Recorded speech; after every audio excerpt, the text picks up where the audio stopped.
Autrefois, les commissaires de police ne pouvaient se fier qu'à leur intuition et à leur capacité de déduction pour élucider les crimes, débusquer les coupables et les faire avouer.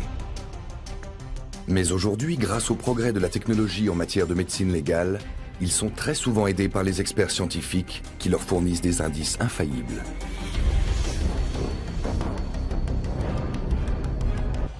Osnabrück, dans le nord de l'Allemagne. Le petit bois qui s'étendait ici autrefois a cédé la place à un lotissement résidentiel. C'est là qu'en novembre 1987, Christina, une fillette de 9 ans, est assassinée. Son meurtrier, lui, reste introuvable. Des traces d'ADN sont prélevées sur le lieu du crime, mais à l'époque, leur quantité est insuffisante pour pouvoir être déchiffrée par les experts légistes. En avril 2003, soit près d'un quart de siècle plus tard, les enquêteurs se tournent vers une émission de télévision populaire consacrée aux affaires non élucidées. Wen Sie auch fragen, niemand hat Christina gesehen. Alle verfügbaren Kräfte der Polizei Osnabrück werden mobilisiert. En Allemagne, le meurtre est imprescriptible. Après réouverture de l'enquête, des indices pourraient permettre à la police de retrouver enfin le meurtrier de la fillette. Der Fall hat der Polizei niemals Ruhe gelassen. Wissenschaftler haben in den letzten Monaten nochmals Christinas Kleidung und sämtliche Gegenstände vom Tatort intensiv auf DNA untersucht. C'est ici, au service de police judiciaire de Munich, en Bavière, que l'empreinte génétique du tueur a pu être identifiée. Dans ce laboratoire isolé, le généticien Wolfgang Voll et son équipe sont en effet parvenus à déchiffrer un minuscule échantillon d'ADN prélevé sur les vêtements de Christina. Un vrai travail de fourmi.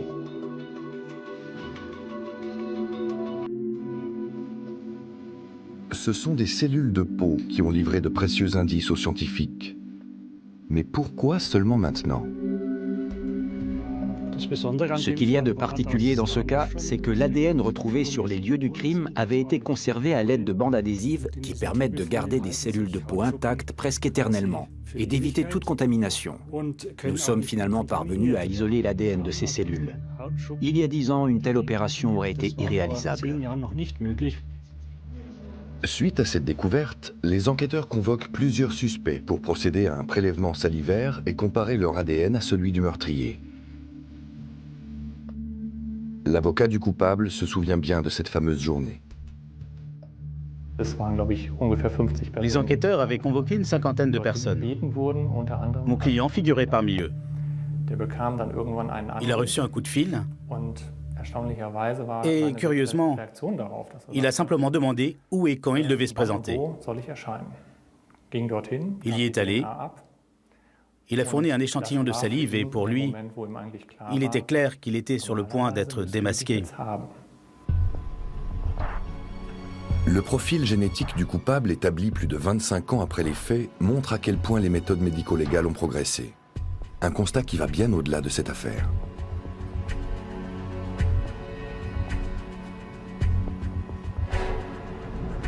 Grâce à une technique d'analyse ultramoderne, des traces d'ADN conservées depuis des dizaines d'années peuvent enfin être déchiffrées par les experts scientifiques. Certains individus sont ainsi rattrapés par leur passé. À l'époque, mon client était déjà dans le collimateur de la police. Mais il avait réussi à passer entre les mailles du filet. À aucun moment, les enquêteurs ne se sont dit qu'il tenait le criminel. Le meurtrier figurait parmi les suspects. Mais aucun indice ne permettait de le désigner comme coupable. On ne peut donc pas reprocher à la police de ne pas avoir fait son travail. Elle ne disposait d'aucune preuve avant de pouvoir analyser ce fameux échantillon d'ADN. Autrefois, lorsque l'analyse ADN n'en était encore qu'à ses balbutiements, la police scientifique avait besoin de prélever des taches de sang de la taille d'une pièce de monnaie, un peu moins pour le sperme, pour parvenir ensuite à déchiffrer l'empreinte génétique d'un individu.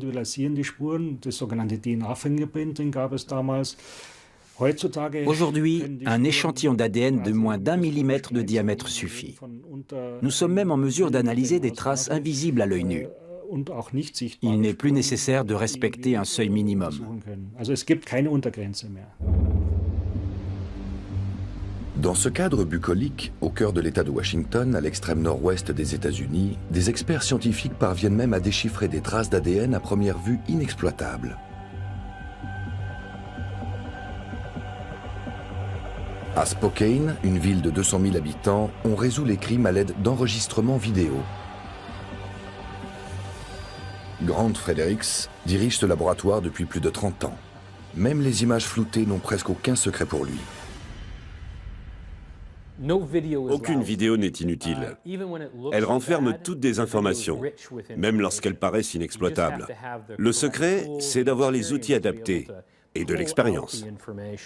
En visionnant une séquence, un policier ou une personne non initiée pourrait penser qu'elle ne contient rien d'intéressant, alors qu'un expert audiovisuel auprès des tribunaux vous dirait tout de suite « voilà qui va faire avancer l'enquête ». Démonstration de l'expert, image à l'appui. Cette vidéo montre un accident au cours duquel un enfant a été tué. Le conducteur s'est enfui, a pu être arrêté, mais la police manque de preuves pour l'inculper. Une caméra de surveillance pourrait toutefois éclairer les enquêteurs. Les policiers espéraient voir un numéro de plaque minéralogique sur cette vidéo, mais elle n'est malheureusement pas visible.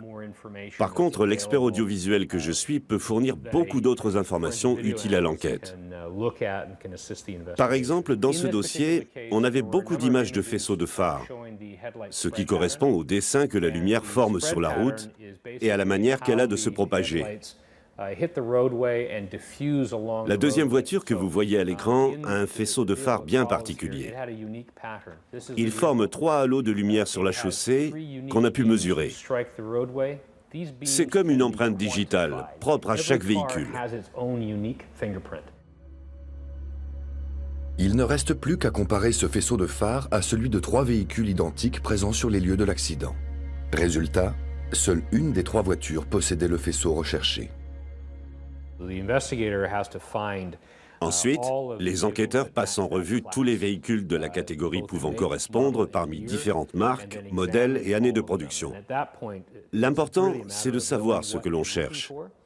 Et dans le cas précis, le faisceau de phare a vraiment facilité la tâche des enquêteurs. Après avoir analysé les faisceaux de phare de tous les véhicules sélectionnés, ils ont immédiatement identifié le bon. Un constat alarmant. L'omniprésence de caméras de surveillance offre aux experts audiovisuels auprès des tribunaux une quantité quasi infinie de pistes à explorer. L'expertise audiovisuelle auprès des tribunaux est une discipline scientifique basée sur les mathématiques. 99% des données que nous traitons ont été générées par un ordinateur. Ce qui nous intéresse dans une vidéo, ce sont les pixels. Ces minuscules données que l'on exploite grâce à des techniques et des outils bien particuliers, dans le but d'en retirer un maximum d'informations.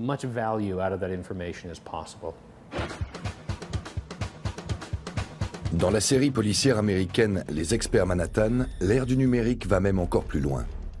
Quelques clics suffisent à faire apparaître un cadavre en image de synthèse dans une salle d'autopsie virtuelle, en plein cœur de New York. Un scanner est même en mesure de mettre au jour les crimes les plus insidieux. Un scénario exagéré? Pas tant que ça. À Zurich, les médecins légistes ont recours à une technique qui ressemble beaucoup à celle de leurs confrères fictifs de Manhattan. Depuis 2010, soit la même année que l'épisode de la série en question, les experts scientifiques helvètes procèdent eux aussi à des autopsies virtuelles. Une pratique qui leur permet de radiographier un corps plutôt que de le disséquer. À l'Institut médico-légal de l'Université de Zurich, tous les cadavres dont la mort est inexpliquée sont passés au scanner. Aujourd'hui, les radiologues ont affaire à une victime morte dans un incendie. Sa représentation virtuelle pourrait notamment leur permettre de déceler des traces de coups.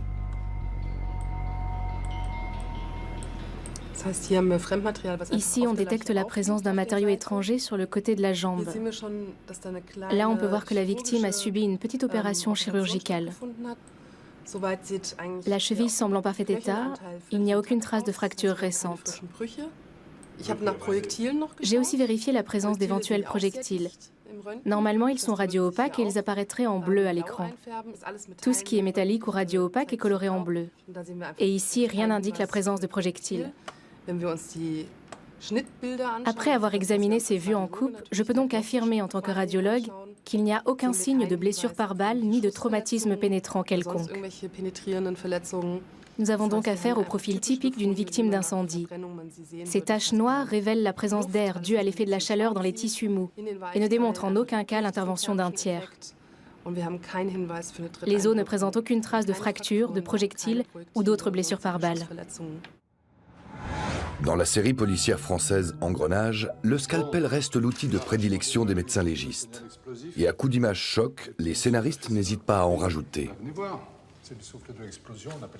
Alors que les polars américains ont souvent tendance à se projeter un peu trop loin dans le futur, les fictions télévisées européennes, elles, restent à la traîne en matière de sciences médico-légales. Dans la réalité, ce genre de pratique est rare en raison de son grand nombre de lacunes. Le professeur Michael Talley, l'un des plus importants médecins légistes au monde, est persuadé que l'autopsie virtuelle, ou virtopsie, pourrait bien remplacer un jour l'autopsie classique.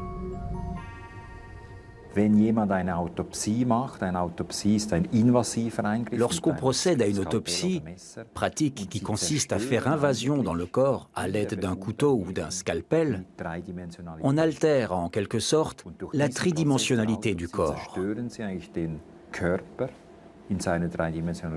La virtopsie rend visible environ 60 à 80% de tous les résultats pertinents sur le plan médico-légal. Il s'agit d'un pourcentage très important. L'avantage de cette technique, c'est qu'elle nous sert de base pour l'autopsie et également à visualiser la surface et l'intérieur du corps en 3 dimensions. Dans un premier temps, nous pouvons ainsi faire des constatations, puis présenter ces images virtuelles au procureur général, au tribunal ou encore à la police. La série policière allemande Tatort semble se conformer aux méthodes modernes de la médecine légale. Le professeur Börne, le médecin légiste fictif préféré des Allemands, passe au scanner une momie soi-disant antique. Son ordinateur génère le même type d'image de synthèse que celle que nous venons de voir à Zurich. Et bien sûr, rien n'échappe à l'œil aiguisé de l'expert scientifique. Ganz klar zu erkennen, eine Ein- und eine Austrittsöffnung. Aus meiner Praxis kenne ich sowas nur von einem aufgesetzten Schuss. Dieser Mann wurde mit einer Feuerwaffe erschossen. Wie bitte? Das wäre schon ein gewaltiger Anachronismus, nicht wahr? Sie sehen enorm schnell. L'imagerie virtuelle permet de détecter très rapidement des traumatismes osseux et des dommages corporels importants au sein des tissus mous et des organes. Grâce à cette méthode d'analyse, les médecins légistes savent en quelques minutes seulement ce qu'un corps a pu subir. En Allemagne, un quart des homicides ne sont pas reconnus comme tels. En France, la situation est similaire. Mais l'autopsie virtuelle pourrait renverser la tendance. À Zurich, ce procédé innovant a récemment permis d'élucider un meurtre d'une extrême brutalité.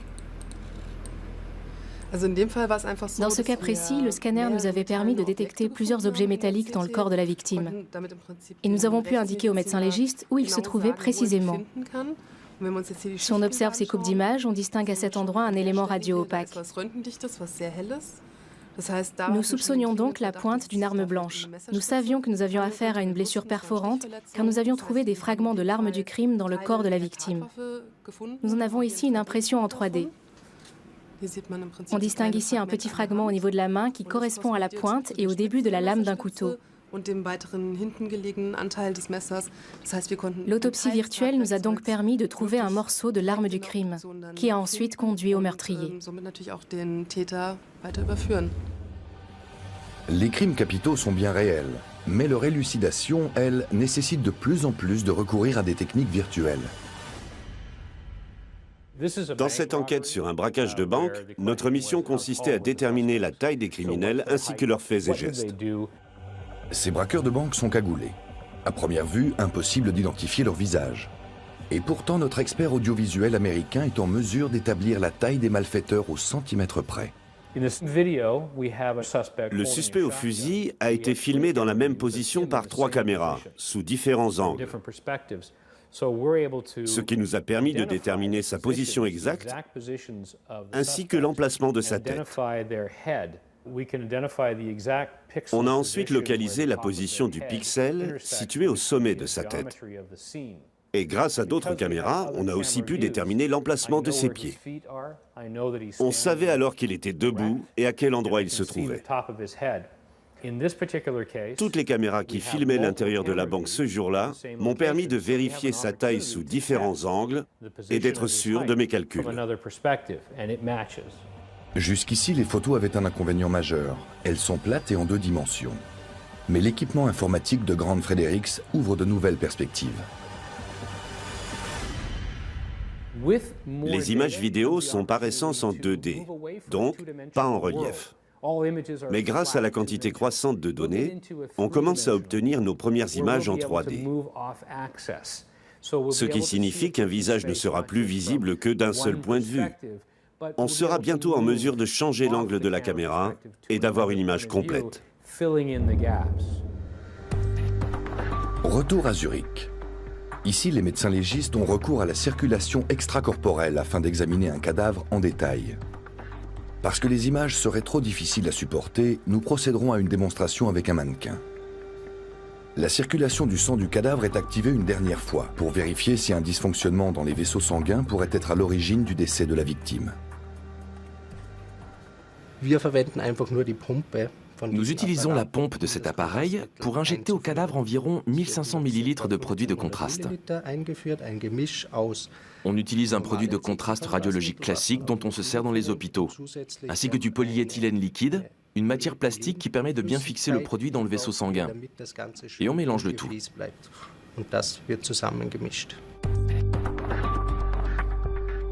Résultat, on obtient des images de synthèse comme celle-ci. Le produit de contraste circule à travers le cerveau mort. La moindre veine est visible à l'écran, le moindre traumatisme aussi. Cela fait des années que les médecins légistes de l'université de Zurich ont recours à cette méthode. Au début, certains experts scientifiques doutaient de l'efficacité de cette technique sur un cadavre.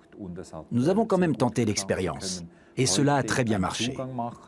Il suffit de faire un petit trou dans l'aine de la victime, puis de pomper le produit de contraste dans le corps, les artères et les veines, pour faire apparaître à l'écran le cœur et l'ensemble des vaisseaux sanguins du cadavre.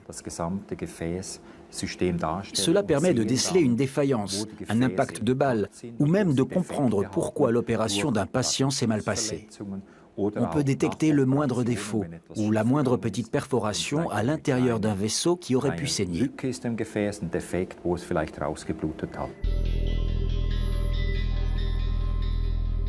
Les images obtenues grâce à une angiographie post-mortem sont remarquables et également très utiles pour mettre au jour d'éventuelles erreurs médicales.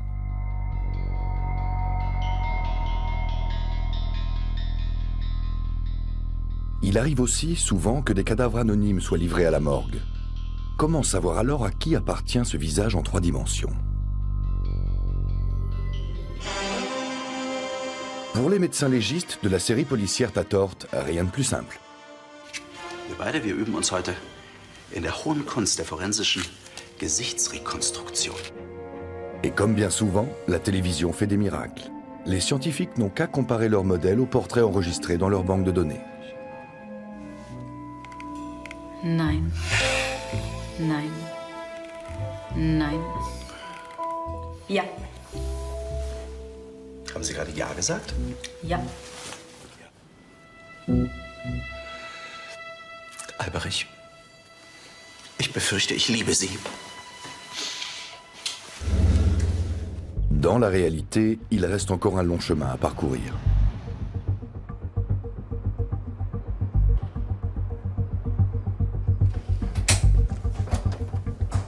Kevin Reed gère le programme d'identification de nouvelle génération, un vaste projet de reconnaissance faciale développé par le FBI. L'homme nous indique le chemin vers le poste central de commandement. Celui-ci abrite une base de données nationale dans laquelle sont stockés plus de 100 millions de visages et de données biométriques de criminels américains.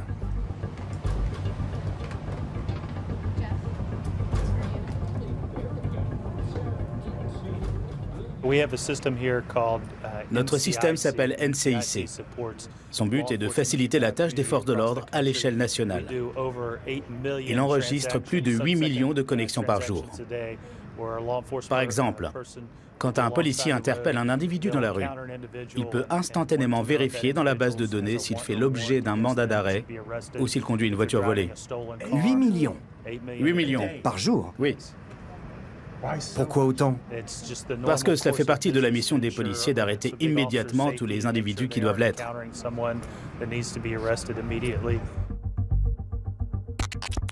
Et le FBI ne compte pas en rester là.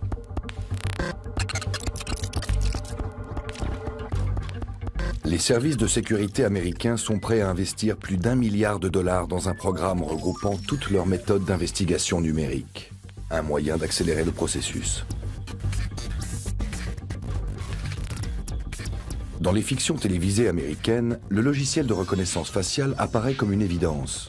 Mais dans la réalité, il s'agit d'un projet ambitieux qui prend des proportions inquiétantes. Le programme d'identification de nouvelle génération, un instrument au service d'une surveillance permanente. Le programme d'identification de nouvelle génération a été développé sur 7 ans et vise à collecter les données biométriques, mission qui était jusqu'à présent assurée par le service d'information de la justice criminelle du FBI. Ce nouveau système a pour but d'améliorer notre collecte d'empreintes digitales et de faciliter leur comparaison. Nous voulons aussi développer des dispositifs portatifs de collecte d'empreintes et permettre la reconnaissance faciale et oculaire par ordinateur. En un mot, on prépare l'avenir.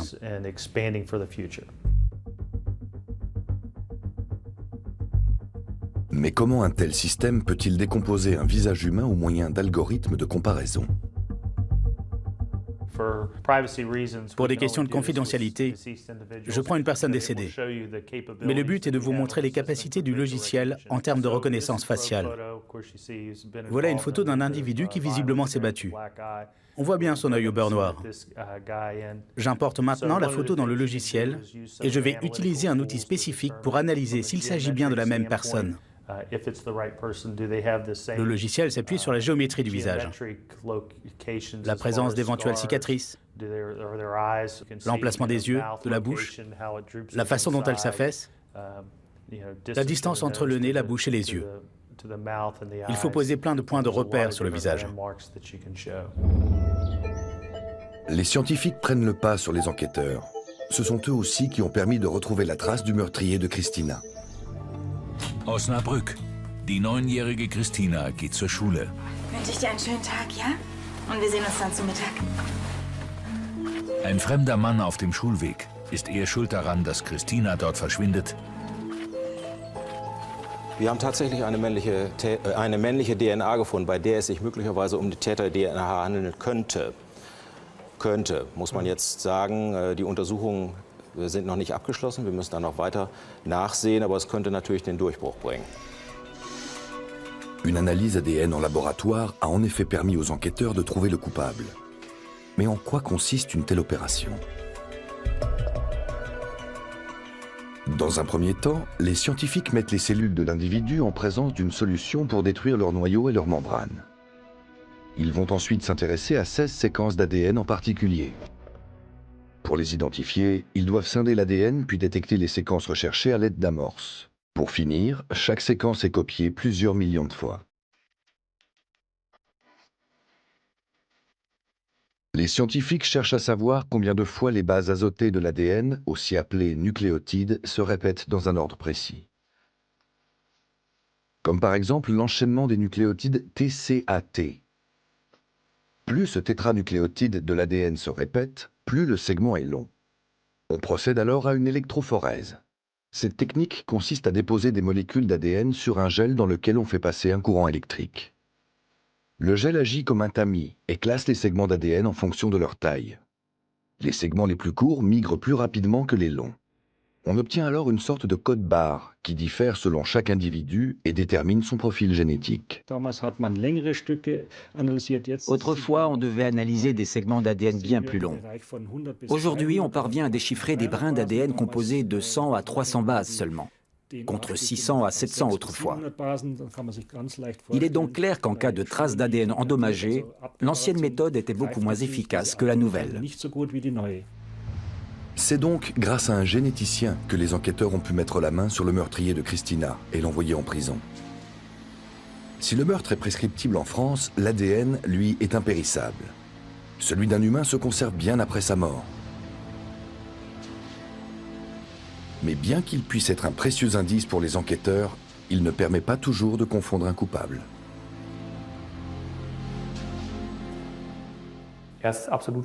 Mon client est prêt à coopérer. Bien sûr, ils disent tous ça. Mais là, je pense qu'il est vraiment sincère. C'est en tout cas l'impression qu'il me donne. En plus, l'ADN prélevé sur les lieux du crime ne suffirait pas à l'inculper. En effet, lorsque des traces d'ADN sont retrouvées sur une veste, qu'est-ce que cela implique au juste? Cela indique uniquement que le suspect est très certainement entré en contact avec cette veste. Mais ce n'est pas parce qu'il a mis le doigt dessus qu'il est pour autant l'auteur du meurtre. Si un individu n'est pas fiché, il y a une chance sur 1 billion qu'on retrouve la personne qui correspond à l'ADN qu'on a pu retrouver sur le lieu d'un crime. En outre, cela ne permet pas, dans tous les cas, de prouver que la personne en question est coupable. C'est aux enquêteurs et aux juges d'établir les circonstances du meurtre. Une fourrière parisienne transformée en scène de crime.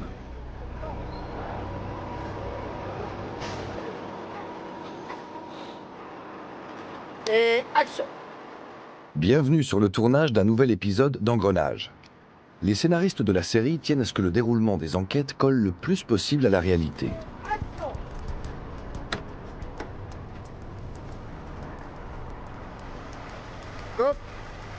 Même le lieu de tournage est réel. Dans cette scène, les enquêteurs mettent la main sur un indice de taille, une couverture ensanglantée. Et qui dit sang, dit ADN. L'ADN, on l'utilise tout le temps. On l'utilise tout le temps parce que d'abord, il y a un fichier. On a un fichier des empreintes génétiques en France depuis pas très longtemps d'ailleurs. Depuis 1998, donc c'est quand même très très récent chez nous.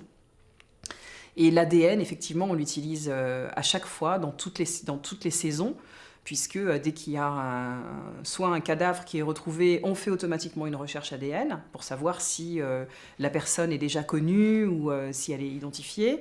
Et on fait aussi à chaque fois une recherche ADN quand on trouve voilà, du sang sur une scène de crime ou des empreintes pour savoir si elles appartiennent à quelqu'un qui est déjà connu.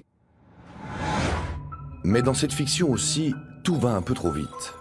Il suffit aux enquêteurs de saisir une empreinte digitale dans leur ordinateur pour que celui-ci identifie le coupable en quelques secondes seulement. Les crêtes se rapprochent de celle d'un dénommé Hugo Rosier. Tiens, je te sors sa fiche. Le commissaire n'a plus qu'à passer un appel à un collègue et le tour est joué. Allô? Gilou, t'es avec Tintin? Ouais, j'ai l'identité du mec. De quoi démoraliser les vrais enquêteurs. La gigantesque banque de données du FBI, elle, ne tape pas toujours dans le mille.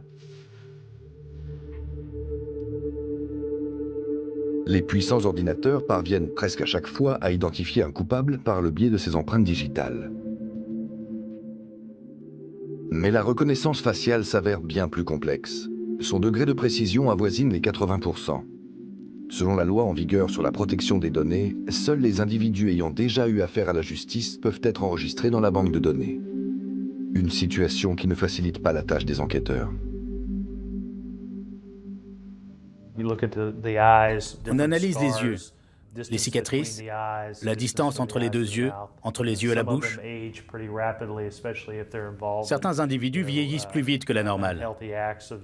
Par exemple, ceux qui consomment de la drogue ou ceux qui sont régulièrement impliqués dans des rixes et qui sont blessés au visage.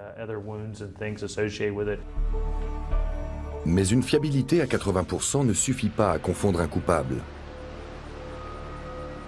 La police scientifique du FBI à Quantico ne se fait pas d'illusions. Il n'existe à ce jour aucun logiciel de reconnaissance faciale automatique. Qu'est-ce qui rend la tâche si difficile? C'est une très bonne question. Ce qui complique les choses, c'est qu'il faut se baser sur un très grand nombre d'algorithmes pour analyser un visage. Quand on parle de morphologie, il faut prendre en compte les grains de beauté, les cicatrices, les verrues, etc. Sans parler de la forme du nez, des oreilles.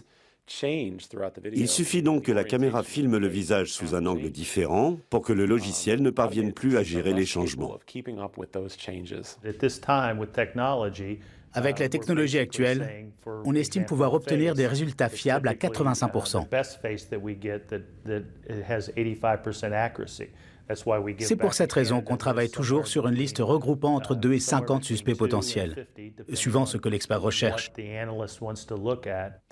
Aujourd'hui, on n'est pas encore en mesure de remplacer l'œil humain par une machine. On espère pouvoir un jour mettre au point un système basé sur des algorithmes informatiques et qui permettrait d'obtenir des détections ultra rapides et des analyses comparatives. Mais pour l'instant, on fait toujours appel à des êtres humains pour reconnaître les visages.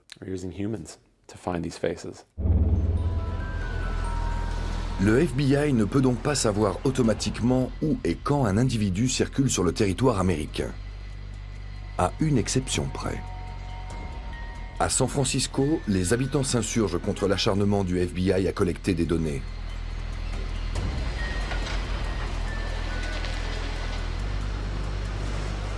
La police fédérale n'a pas le droit d'abuser des progrès techniques de la criminalistique. C'est du moins ce que préconise l'Electronic Frontier Foundation, une ONG qui lutte pour la liberté d'expression sur Internet et vient en aide aux citoyens concernés.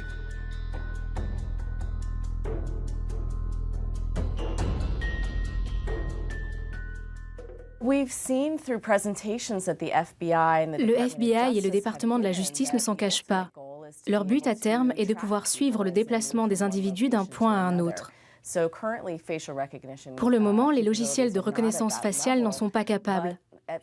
Mais dans un futur proche, il sera possible d'identifier et de suivre quelqu'un au milieu d'une foule à l'aide d'une caméra.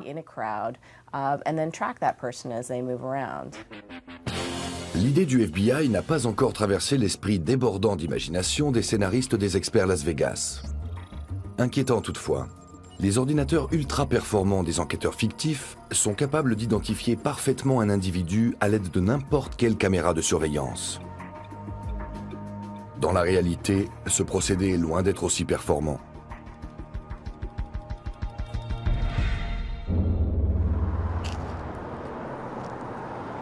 Même les attentats du marathon de Boston, qui avaient bouleversé la planète entière, n'ont pas été élucidés grâce aux ordinateurs du FBI. 15 avril 2013. Cette année-là, Patriots Day tombe un lundi. Les derniers coureurs franchissent la ligne d'arrivée peu avant 15 heures. Soudain, 2 bombes explosent. La ville sombre dans la panique et le chaos. Le bilan est lourd. 3 morts et plus de 250 blessés, dont de nombreux gravement. Quelques minutes plus tard, l'enquête commence. Ce jour-là, plusieurs caméras de surveillance sont braquées sur la ligne d'arrivée. La vidéo d'un magasin montre 2 individus déposant un sac lourd sur le sol. L'analyse des images a permis aux enquêteurs de les identifier. Mais alors pourquoi le FBI s'obstine-t-il à vouloir investir plusieurs milliards de dollars dans un programme de reconnaissance faciale ? Les attentats de Boston ont prouvé que notre système de justice pénale est au point. Les suspects ont pu être rapidement appréhendés sans avoir recours à une collecte massive de données biométriques. Des entreprises privées ont tout simplement accepté de fournir aux services de police les vidéos enregistrées par leurs caméras de surveillance. À quelques pâtés de maison du lieu du crime, une marée de rubans rend hommage aux victimes des attentats.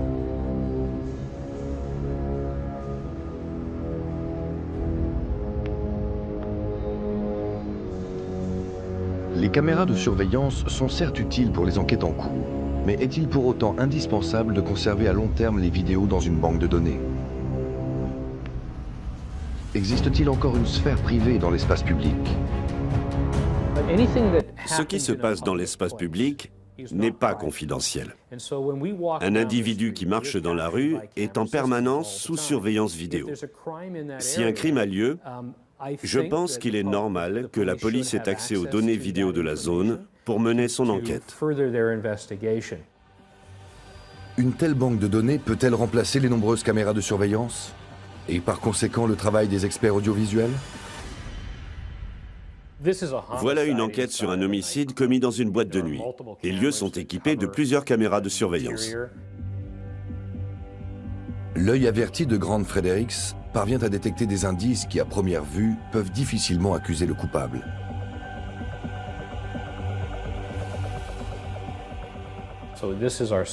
Voilà notre suspect qui entre dans la boîte, suivi d'un ami. On distingue bien les vêtements qu'il porte. Là, ce sont les videurs. On va utiliser ces images comme point de référence dans l'analyse des vêtements et des bijoux portés par le suspect. Il a un polo rayé à col en V, 3 rayures de couleur foncée sur le torse, une des rayures foncées se trouvant au niveau du coude. On voit aussi distinctement sa casquette, avec un logo de forme circulaire sur le devant. En visionnant les vidéos de l'intérieur de la boîte, on perçoit d'autres détails physiques du suspect, surtout quand il entre dans les toilettes, là où a eu lieu le meurtre. On peut facilement le suivre grâce au logo de forme circulaire sur sa casquette. Il porte un médaillon sur la poitrine. La lumière est très faible, mais la chaîne est visible autour de son cou. Et le voilà dans les toilettes. Il a été filmé successivement par plusieurs caméras. L'homicide va avoir lieu dans quelques secondes. Une fois que son ami sera sorti, il va ouvrir le feu.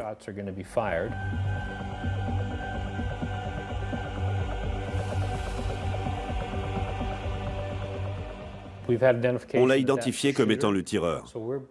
On ne le voit pas de face quand il sort de la boîte, mais on peut s'appuyer sur les caractéristiques de ses vêtements.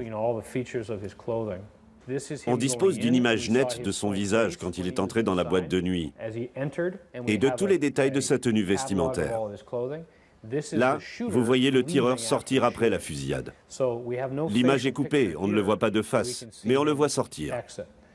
On reprend l'image de référence de son polo pour prouver que la personne qui est entrée et qui a tiré est bien la même que celle qui part dos à la caméra.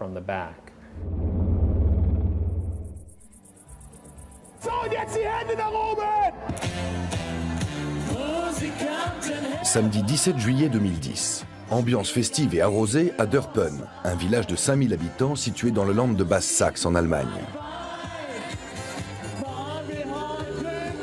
Les habitants sont loin de s'imaginer qu'un meurtre va être commis cette nuit-là.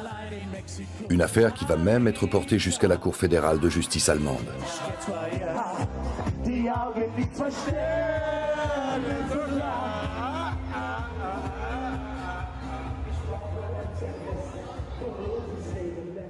Une femme de 27 ans quitte le lieu des festivités. Dans l'obscurité, un jeune cycliste la suit. Il s'agit de son assassin. Le porte-parole de la police de l'époque n'est pas prêt d'oublier cette affaire. Il est 3h15 lorsque la jeune femme rentre chez elle. Soudain, elle est agrippée par le cycliste. Il va ensuite la frapper brutalement avant de la violer devant l'entrée d'un jardin d'enfants. Un événement qui a marqué à vie ce petit village sans histoire.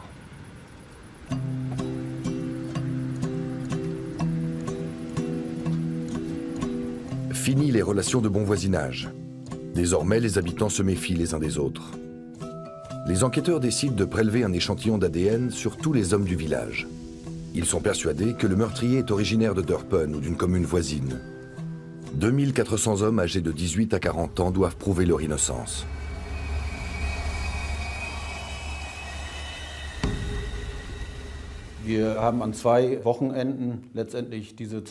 Pendant 2 week-ends, nous avons convoqué à la mairie du village les 2400 hommes résidant à Dörpen pour prélever un échantillon de leur ADN.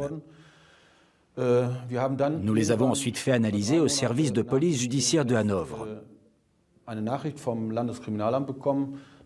Environ 3 mois plus tard, nous avons reçu un message.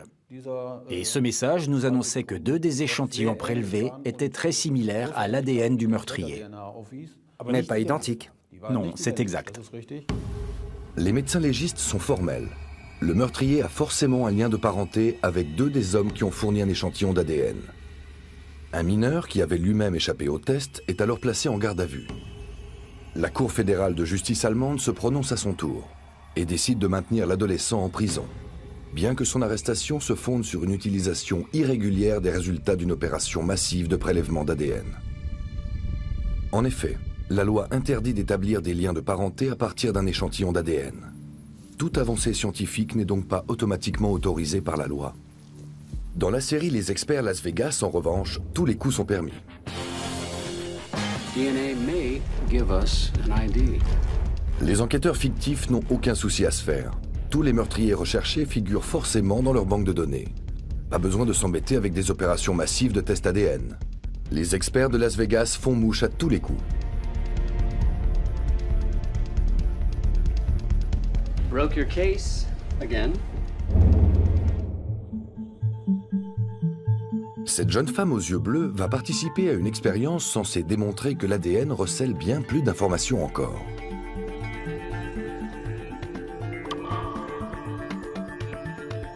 Notre cobaye, Katharina, fait don de quelques gouttes de sang. Quelques jours plus tard, elle nous accompagne à Rotterdam. Les échantillons de sang de la jeune femme y ont été envoyés au préalable. 4 petits échantillons qui en disent long sur son profil génétique.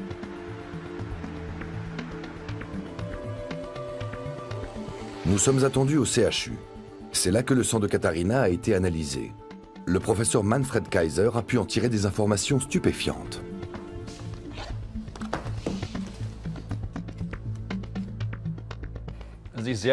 La science a fait beaucoup de progrès en matière d'analyse ADN.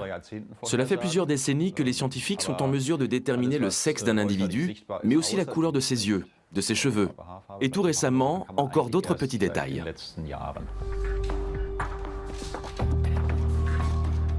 Grâce aux recherches menées par le professeur et son équipe, la police scientifique n'a plus besoin de comparer un ADN trouvé sur une scène de crime avec celui d'un individu déjà fiché pour établir le profil d'un criminel. Ainsi, grâce à une technique autorisée à ce jour dans un nombre limité de pays, les scientifiques sont parvenus à identifier des marqueurs permettant de déterminer certains traits physiques d'un individu à partir de son ADN. Un procédé révolutionnaire qui ouvre de nouvelles perspectives aux enquêteurs. Nous avons parfois affaire à des empreintes génétiques inconnues des services de police qu'on ne peut donc pas comparer à d'autres échantillons d'ADN. Aujourd'hui, nous sommes en mesure d'établir des caractéristiques physiques, telles que la couleur des yeux, des cheveux, mais aussi l'origine géographique d'un individu, à partir d'un seul échantillon d'ADN prélevé sur les lieux d'un crime. Ces informations peuvent grandement faciliter la tâche aux enquêteurs. Démonstration avec l'échantillon fourni par notre volontaire. Le professeur Kaiser parviendra-t-il à résoudre l'affaire Katharina? La première chose que nous pouvons affirmer d'après notre analyse, c'est que nous avons affaire à une femme. C'est exact. Ensuite, l'analyse ADN nous a révélé que cette femme est âgée de 30 ans environ, avec une marge d'imprécision de 5 à 8 ans. Elle a donc environ 30 ans. C'est exact. J'ai presque 30 ans, j'en ai 29. En réalité, c'est précisément l'âge que nous avions déterminé. Nous avons également identifié la couleur des yeux et des cheveux de cette femme grâce à une autre analyse génétique. Selon les données génétiques relevées, il y a de grandes chances que cette femme ait les yeux bleus. C'est bien ça. En ce qui concerne la couleur de ses cheveux, nous avons pu constater à l'aide d'une autre analyse génétique qu'il est très probable que cette femme ait les cheveux bruns, plutôt châtain clair que foncé.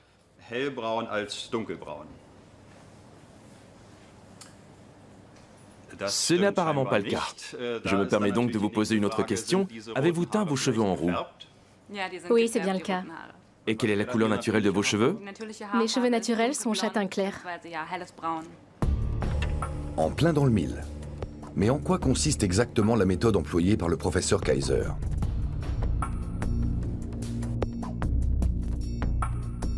Le principe de base de l'analyse génétique n'est pas de comparer, mais de déchiffrer. L'ADN contient presque toutes les informations relatives à un individu.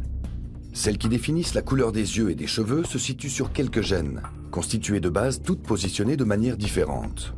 Ce sont ces bases qu'il faut repérer sur les brins d'ADN, marquer, puis copier des millions de fois pour être sûr du résultat.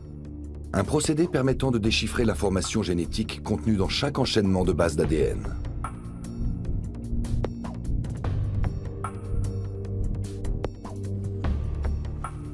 Les généticiens espèrent pouvoir tirer encore plus d'informations à partir de l'ADN. Peut-être parviendront-ils dans quelques années à déterminer une physionomie précise, telle qu'un visage humain. Ce qu'il y a de passionnant dans ma profession, c'est que nous analysons des milliers d'êtres humains. Nous mesurons leur visage, nous scannons leur génome et nous essayons d'établir des liens entre les deux. Cela nous a notamment permis de découvrir des gènes impliqués dans la physionomie du visage. L'an dernier, nous avons pu ainsi établir un lien entre 5 gènes et certains traits du visage humain, tels que l'écart entre les 2 yeux, etc. Nous n'en sommes qu'au début de nos recherches, mais il ne s'agit en aucun cas de science-fiction. Il ne nous reste plus qu'à attendre de voir ce que nos études vont donner, car nous n'en sommes qu'au point de départ. Certains scientifiques émettent l'idée qu'on puisse dresser un jour un portrait robot en 3 dimensions à partir d'un génome. Nous en sommes encore loin, bien sûr, mais je ne suis pas si vieux et dans ma vie, j'ai déjà eu affaire à des techniques qu'on pensait utopiques et qu'on a finalement réussi à mettre au point. Je pense vraiment que nous sommes sur la bonne voie. On se concentre, action! Les séries policières ne peuvent ou ne veulent pas toutes s'inspirer des visions futuristes époustouflantes de la criminalistique. Les scénaristes d'Engrenage, eux, se basent uniquement sur des faits réels et respectent à la lettre les méthodes légales de la police.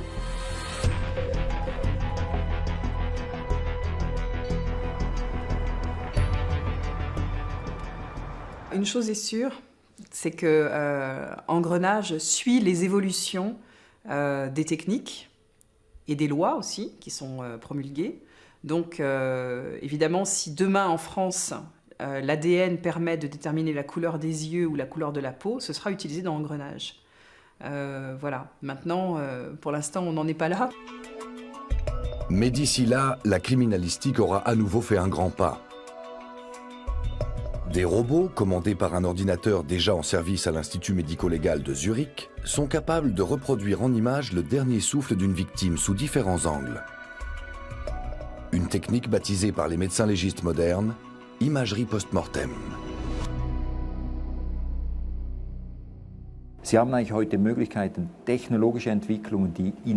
Aujourd'hui, nous avons la possibilité d'utiliser de nouvelles technologies dans différents domaines, tels que la robotique, l'industrie ou la génétique moléculaire.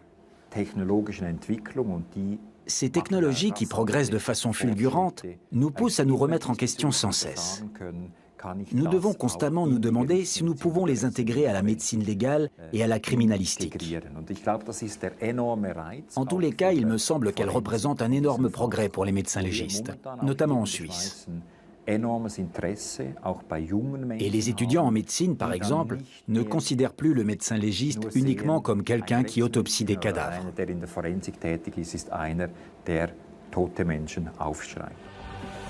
Conclusion, un expert scientifique moderne est un analyste interdisciplinaire qualifié. Démonstration en images avec Grant Fredericks. Voilà les images de l'intérieur d'un magasin. Une personne entre et allume un feu. Pendant le procès, la suspecte a affirmé ne pas être à l'origine du feu. J'ai donc créé un filtre pour analyser le rayonnement dans l'arrière-boutique. Là, vous voyez les proportions de rouge et de bleu contenues dans la lumière, ainsi que son intensité. Au moment où la femme quitte le magasin, on voit sur le graphique que le feu est allumé, le rouge étant en proportion plus importante. Cela constitue une preuve irréfutable.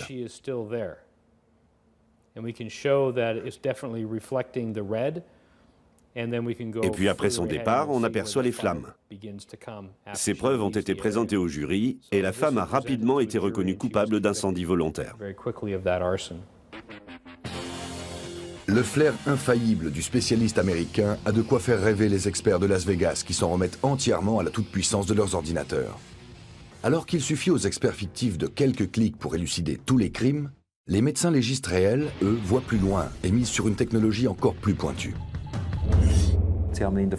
La médecine légale a progressé de manière considérable. Toutes les disciplines médicales ont évolué différemment. Et je pense que la prochaine étape consistera à faire converger diverses branches de la médecine, telles que la toxicologie, la pharmacologie, la génétique et l'imagerie, vers un même objectif. Ici, à l'Institut, il nous arrive de parler d'imagerie pharmacogénétique, qui n'en est actuellement qu'au stade de projet. Il s'agit bien sûr d'une vision délirante, mais elle pourrait à terme, dans une vingtaine d'années peut-être, faire partie de notre quotidien. L'imagerie post-mortem pourrait nous permettre non seulement de voir la morphologie du corps d'un cadavre, mais aussi, et nous sommes déjà en train d'y travailler, de déceler des substances à l'intérieur du corps, telles que des concentrés d'alcool par exemple. Dans quelques années, l'imagerie pourrait à la fois servir à détecter des molécules, mais aussi des informations génétiques. Ce n'est pour le moment qu'une vision, mais elle pourrait devenir réalité d'ici une vingtaine d'années. Une chose est sûre, la représentation virtuelle des gènes humains ne fera pas pour autant disparaître les crimes de notre quotidien. Mais à terme, elle pourrait bien mettre des bâtons dans les roues des meurtriers, même les plus rusés. Le rêve du crime parfait semble voué à l'échec. Aujourd'hui, presque plus aucun détail n'échappe aux médecins légistes dans leur laboratoire high-tech. De là à trouver cela rassurant, c'est une autre histoire. Car les gangsters ne sont pas les seuls à laisser des traces.